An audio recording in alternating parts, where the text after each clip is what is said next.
Hey guys, it's Vince and Drew with Power 5 Fanatics coming at you after week 10.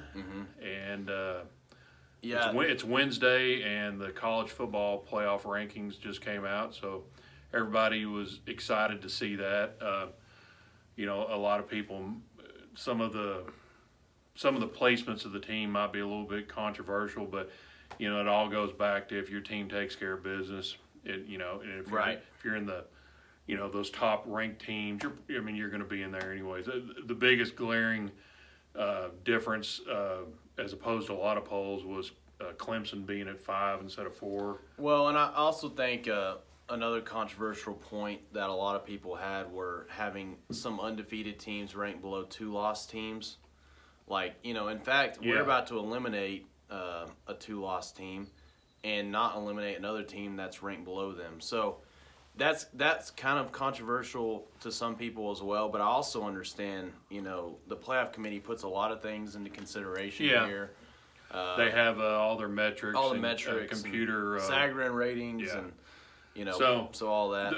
We do it a little more old school. If you get two L's on your season, you're off our board. Yeah, and we think that's it's too hard to come back after that. Exactly, that's kind of the way we look at it. Maybe we do it a little more old school, I guess. But speaking of 2-loss teams, first one off is Florida, and that's one of the teams that people think maybe shouldn't be ranked above some of the other undefeated teams. Exactly, like Minnesota or Baylor, like that. Yeah. Anyways, they've had a great season regardless. Their 2 losses. Who they lost to? They lost to LSU and Georgia. So yeah. What can you say? Both of them were. Well, of course, Georgia They're in the top Georgia 6 was at a in the playoff. neutral site, but LSU was at LSU, was in Baton Rouge. So, what can you say? Still a great team, but they're off our national championship board. Next would be SMU. Now, they only have 1 loss, but being a group of 5 team, we usually only give them one strike and you're out. Well, and it doesn't really, they could still win their conference too, American, but if you're a group of 5 and you also don't win your conference, that's kind of hard to recover. They're out of the national title picture though, SMU for sure. And lastly, App State. They've had a great year, but they lost, and there you go.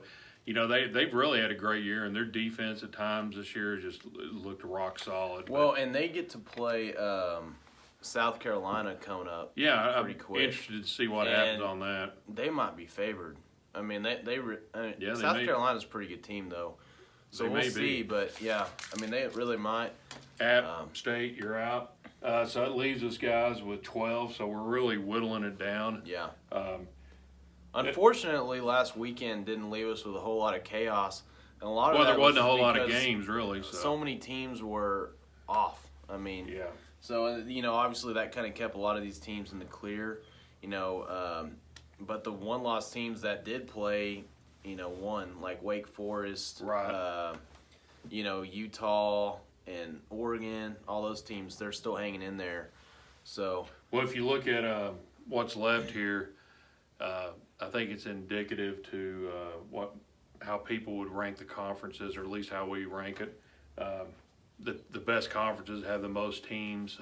Still remaining. Yeah. SEC, is the number 1 conference in our eyes and most people's viewpoint, and they got 3 teams left. They got LSU, Alabama, and Georgia. Yeah.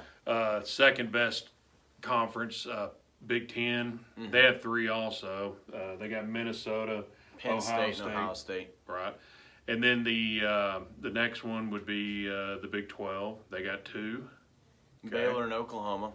And in fact, I might say the Pac-12 might be 3 right now. Maybe with their top end, with Utah and Oregon. I don't think so. I think top 10. I think the Big 12. You think the Big 12 might be a little bit better? Yeah. It's fair. It's just, but I agree with you. It's the problem with the Pac-12 is Utah and Oregon have separated themselves up here, and then there's a pretty good drop off after that. And the teams like the Arizonas have just fallen off the map. Arizona State are gone.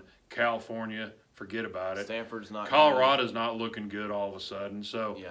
I think the Big 12 in the middle is better. I do too. You know, I could see an I'm talking about with the argument being TCUs made, and the Kansas States and the Iowa States. Well, Oklahoma State's, ranked Oklahoma State. in our poll and also in the playoff poll as well. K-State. So, yeah, I agree with you. But the Pac-12 does have two, of course, and then the ACC still has two with Clemson and Wake Forest. Wake Forest, is finally, looking like they belong on our board. Yeah. Finally, they've had all year long, you're like a little bit of an eyebrow raiser, if they're actually as legit.